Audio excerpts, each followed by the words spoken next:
예수께서 성전에서 나가실 때 제자 중 하나가 이르되 선생님이여 보소서, 이 돌들이 어떠하며 이 건물들이 어떠하니까? 네가 이 큰 건물들을 보느냐? 돌 하나도 돌 위에 남지 않고 다 무너뜨려지리라. 예수께서 감람산에서 성전을 마주 대하여 앉으셨을 때 베드로와 야고보와 요한과 안드레가 조용히 묻되 우리에게 이르소서, 어느 때 이런 일이 있겠사오며 이 모든 일이 이루어지려 할 때 무슨 징조가 있사오리이까? 너희가 사람의 미혹을 받지 않도록 주의하라. 많은 사람이 내 이름으로 와서 이르되 내가 그라하여 많은 사람을 미혹하리라. 난리와 난리의 소문을 들을 때 두려워하지 말라. 이런 일이 있어야 하되 아직 끝은 아니니라. 민족이 민족을, 나라가 나라를 대적하여 일어나겠고 곳곳에 지진이 있으며 기근이 있으리니 이는 재난의 시작이니라. 너희는 스스로 조심하라. 사람들이 너희를 공회에 넘겨주겠고 너희를 회당에서 매질하겠으며 나로 말미암아 너희가 권력자들과 임금들 앞에 서리니 이는 그들에게 증거가 되려 함이라. 또 복음이 먼저 만국에 전파되어야 할 것이니라. 사람들이 너희를 끌어다가 넘겨줄 때 무슨 말을 할까 미리 염려하지 말고 무엇이든지 그때 너희에게 주시는 그 말을 하라. 말하는 이는 너희가 아니요 성령이시니라. 형제가 형제를, 아버지가 자식을 죽는 데에 내주며 자식들이 부모를 대적하여 죽게 하리라. 또 너희가 내 이름으로 말미암아 모든 사람에게 미움을 받을 것이나 끝까지 견디는 자는 구원을 받으리라. 샬롬, 여러분 반갑습니다. 오늘도 큐티를 여는 기막힌 하루입니다. 오늘 우리에게 허락하신 본문은 마가복음 13장 1절부터 13절까지 말씀이 되겠습니다. 오늘 본문 13절 말씀에서는요, 끝까지 견디는 자는 구원을 받으리라고 말씀하십니다. 구원이 임하려면 어떤 일이 그러면 일어나야 할까요? 다 무너뜨려지는 사건이 있어야 합니다. 오늘 본문은 고난주간에서 셋째 날에 해당하는 화요일에 일어났던 배경을 다루고 있습니다. 예수님께서는 이제 십자가를 지셔야 하기 때문에 사실 마음이 매우 급하셨습니다. 제자들을 마지막까지 양육하셔야 하는 예수님의 분주함이 계속 드러나고 있는 말씀이기도 합니다.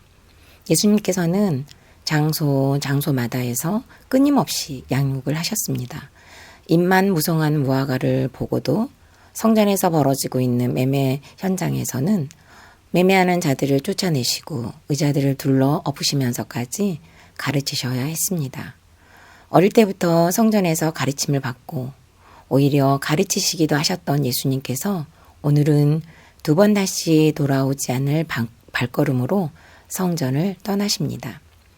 성전은 유대인들의 영적인 삶의 터전이면서 또 비전이면서 자랑거리였고 성전이 있다는 것이 자긍심이었는데 예수님은 이 성전을 마지막으로 발걸음을 옮기시면서 타락한 성전을 둘러 엎으셨던 것입니다.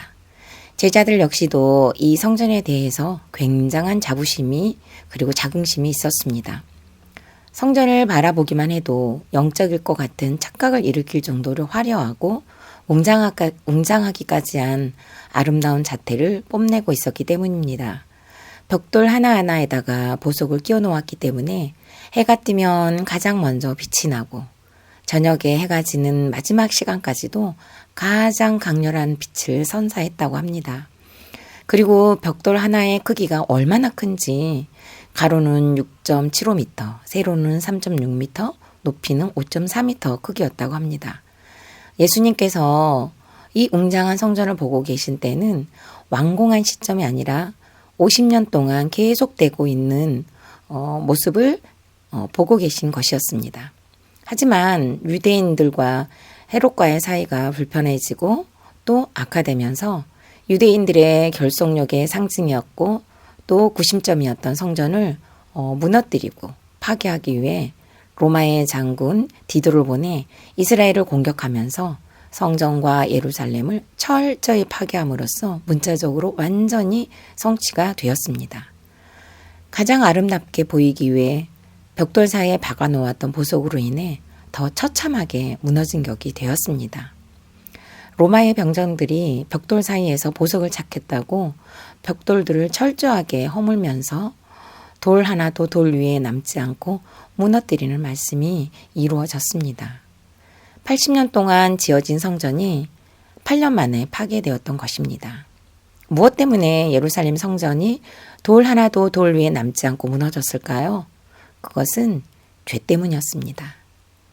성전에 오시기 전에 예수님은 열매 없이 잎만 무성한 무화과 나무와 성전 정화 사건을 통해서 지금 이스라엘의 영적 상태, 즉 죄가 무르익어버린 모습을 말씀하고 계셨던 것입니다. 저는 남편 우상이 있습니다. 어떤 분들은 아이고 뭐 하나 하는 것도 없으신데 뭘 그러세요 라고 하실지 모르지만 지금도 저는 아이들보다도 남편에게 음식을 차려주고 남편이 맛있게 먹는 모습을 보면 자녀들이 맛있다고 하면서 먹는 모습도 좋지만 남편이 잘 먹고 맛있다고 하면 훨씬 만족감이 강한 것을 느낍니다. 학업 열등감이 있는 저에게 남편은 구세주였습니다. 이 남편을 통해 저의 성공과 야망이 채워질 것 같았고 훌륭한 목회를 할 수 있으리라는 확신으로 남편은 저에게 관심이 없었지만 제가 다그쳐서 결혼을 하게 되었습니다. 저는 부모님을 떠나 홀로 사회생활을 시작하면서 열심과 성실로 돌을 쌓으며 멈출 줄 모르고 성공과 야망의 건물을 쌓는 것에만 관심이 있었습니다. 주경야독을 10년 넘게 했다는 것으로 증명되지 않을까요? 학업에 대한 열등감을 해소하면서 성공과 야망을 향해 결혼으로 달려가는 저를 하나님께서는 막지 않으셨습니다. 결혼과 동시에 남편은 학교에서 쫓겨나고 열심과 성실의 돌들이 자부심이었던 저와는 반대로 남편은 그 어떤 면에서도 열심과 성실이 보여지지 않았습니다. 결혼을 하면서 안 되는 것을 배웠습니다. 내 열심과 성실이 먹히지 않는 막다른 골목에서 지옥 같은 결혼 생활이 이어졌고 이혼을 꿈꾸는 자가 되기도 했었습니다. 구속사를 알고 회개를 이루며 사는 동안 다 무너진 줄 알았는데 결혼 20년 차에 건강에는 자부심이 있던 남편에게 뇌출혈이 찾아와서 정말 돌 하나도 돌 위에 남지 않고 무너뜨려지는 시간을 만나면서 1년 6개월을 살아가고 있는 중입니다. 그것도 모자라 작년에는 고3 딸이 입시 준비를 하는 동안 하루하루가 얼음길이었고 피투성이라도 살아내자는 말을 절규하듯이 하며 학교를 보내고 문이 잠긴 딸의 방 앞에서는 금방이라도 딸에게 죽음이 임할 것 같은 공포의 시간과 사투를 벌이는 시간에도 제 열심과 성실은 통하지 않았고 제가 할 수 있는 것은 오로지 은혜만을 구할 따름이었습니다. 저는 제 힘으로 하려는 것이 매우 강한 사람입니다. 열심히 성실하게 살면 된다고 생각했고 신앙은 포장이었던 것에 불과했습니다. 나처럼 신앙생활을 하면 축복을 받는다는 교만이 하루를 찌르고 있었던 삶을 살았던 것입니다. 이런 저에게 하나님 없이는 그 어떤 것도 가능하지 않다는 것을 돌 하나도 돌 위에 남기지 않고 무너뜨리는 환경을 통해 저를 양육하셨습니다. 하나님의 전능하심보다 제 힘으로 무엇인가를 하려고 했기에 그 어느 건 하나 되어진 것이 없이 회파되고 파멸되어진 오늘을 살고 있습니다. 질문해 보겠습니다. 여러분에게 돌 하나도 돌 위에 남지 않고 무너지고 회파되고 파멸된 사건이 있습니까? 나의 죄 때문에 하나님께서 허락하신 사건이라는 것이 믿어지십니까? 두 번째로는 구원은 재난의 시작을 통해 이루어진다는 것입니다. 재난에 해당하는 헬라어 원어는 오딘입니다. 이것은 오디데와 같은 의미의 단어인데요. 성경에서는 주로 육체적, 정신적 고통으로 번역이 되는 단어입니다. 사망의 고통뿐만 아니라 해산의 고통을 지칭할 때도 많이 쓰인다고 합니다. 그리고 이 단어의 동사로는 오디노인데 대부분 아이를 출산하는 것과 그때 고통하는 모습과 관련되어 해산하다, 수고를 하다라는 뜻을 지니고 있습니다. 그러기에 은유적으로는 영적 지도자들이 다른 사람들을 그리스도에게로 인도하면서 또 영적으로 성숙하게 하기 위해 돕는 행위를 가리킬 때도 바로 이 단어를 사용했습니다. 그러니까 재난의 시작이라는 말은 곧 예수 그리스도를 낳는 것을 가리킵니다. 베드로와 야고보와 요한과 안드레가 조용히 예수님께 묻습니다. 성전이 돌 위에 돌 하나도 남기지 않고 무너진다고 하니까 얼마나 충격이었겠습니까? 그리고 믿기지 않았겠죠. 그리고 너무 궁금했을 거예요. 그래서 조용히 물었고 또 어떤 징조가 나타나는지 여쭤보았습니다. 이때 예수님께서는 재난의 시작이 있을 것이라는 말씀을 해주십니다. 제자들 입장에서는 정말 황당하고 정말 놀라운 일이죠. 그리고 예수님께서는 정말 믿기지 않는 말씀만 하시는 것 같습니다. 하지만 이것이 복음입니다. 장탈당할 환난을 미리 듣는 것이야말로 은혜이고 축복입니다. 예수님께서는 아직 양육이 되지 않은 제자들에게 무서우리만큼 끔찍한 말씀만을 하시며 마지막까지 양육을 하십니다. 왜냐하면 지금 이 제자들이 해산하는 고통을 겪어야 하는 사명이 있기 때문입니다.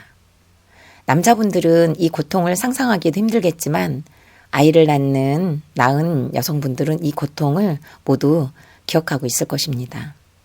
한 번도 경험하지 못한 죽을 것 같은 아픔과 동시에 뼈가 열리는 기막힌 고통을 경험합니다. 뼈 마디마디가 아프고 머리부터 발끝까지 안전하지 않는 것 같습니다.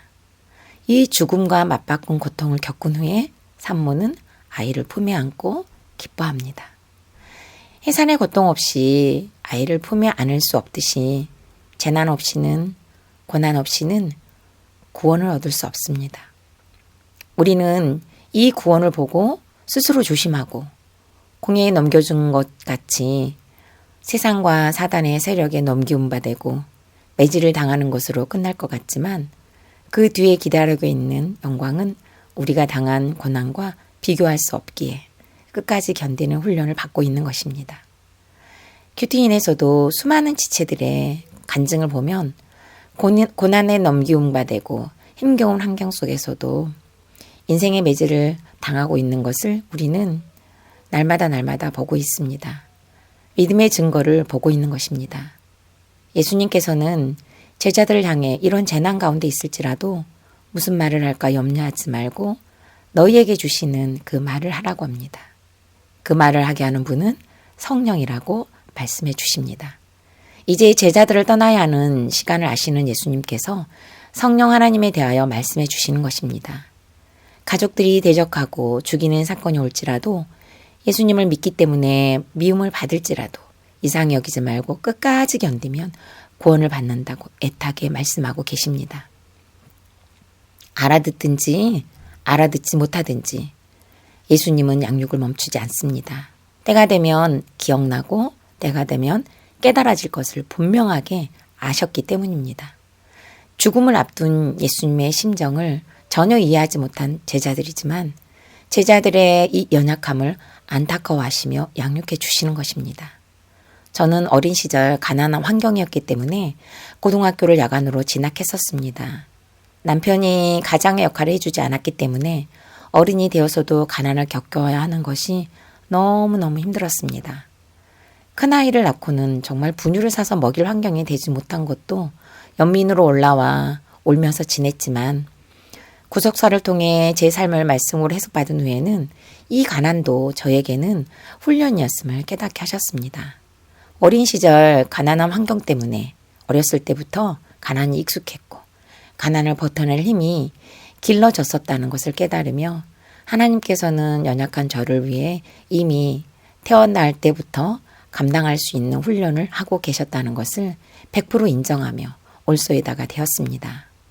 돌 위에 돌 하나도 남기지 않는 환경이었지만 다 무너뜨려졌기 때문에 기복이 파멸되고 회파되면서 팔복이 세워진 은혜가 임했던 것입니다. 저는 지금도 여전히 가난합니다.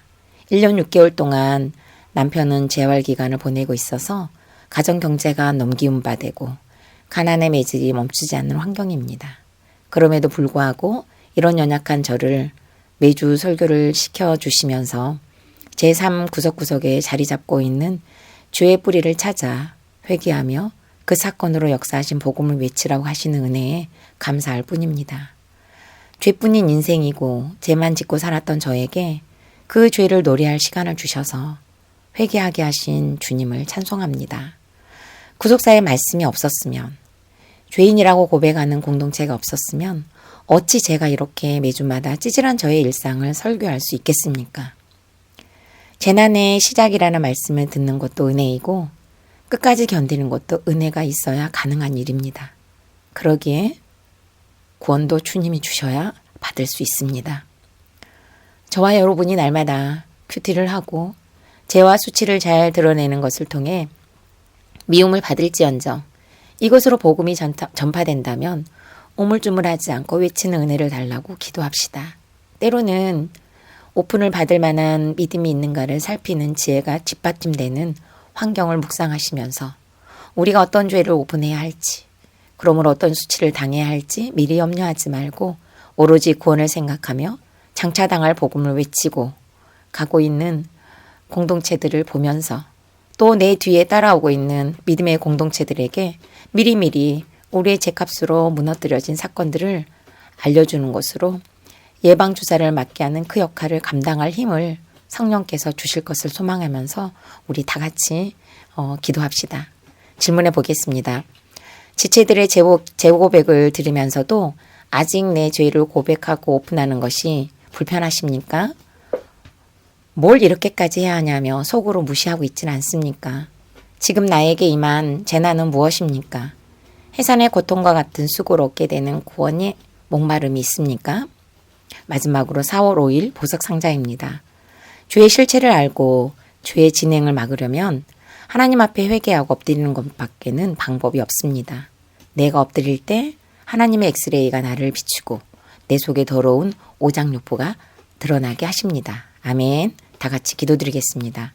살아계신 하나님, 학업의 열등감으로 성공과 야망을 향하여 열심과 성실로 주걱야독의 시간을 보내면서 이렇게 하는 것이 하나님 앞에서 바른 모습이라고, 그리고 이렇게 해야 복받는다는 기복신앙으로 똘똘 뭉쳐있던 저에게 결혼이라는 환경으로 몰아넣으시며 제 열심과 성실로도 안 되는 것을 있음을 배우게 하시고 가장의 역할을 온전히 하지 못한 남편에게 내추럴을 선물로 주셔서 돌 하나도 돌 위에 남지 않도록 무너뜨리는 사건을 통해 영의 성전이 세워지고 신랑 되신 예수님을 사모하게 되었습니다. 지금도 여전히 가난으로 버림받고 매질을 당하는 환경이지만 가장 잘 훈련되어진 것으로 저를 배려해 주시는 하나님을 찬송합니다. 무너뜨려 주신 사랑도 버림받고 매질이 여전해도 끝까지 견디라고, 그래서 구원을 이루라고 오늘도 변함없이 말씀으로 양육해 주셔서 감사드립니다. 우리 모두 무너뜨려지고 회파되고 파멸된 사건은 하나님의 사랑이고 배려이고 신실하신 은혜인 것을 고백하며 구원을 이루기까지 잘 견디고 버티는 자들이 되게 하여 주옵소서. 예수 그리스도 이름으로 기도드립니다. 아멘.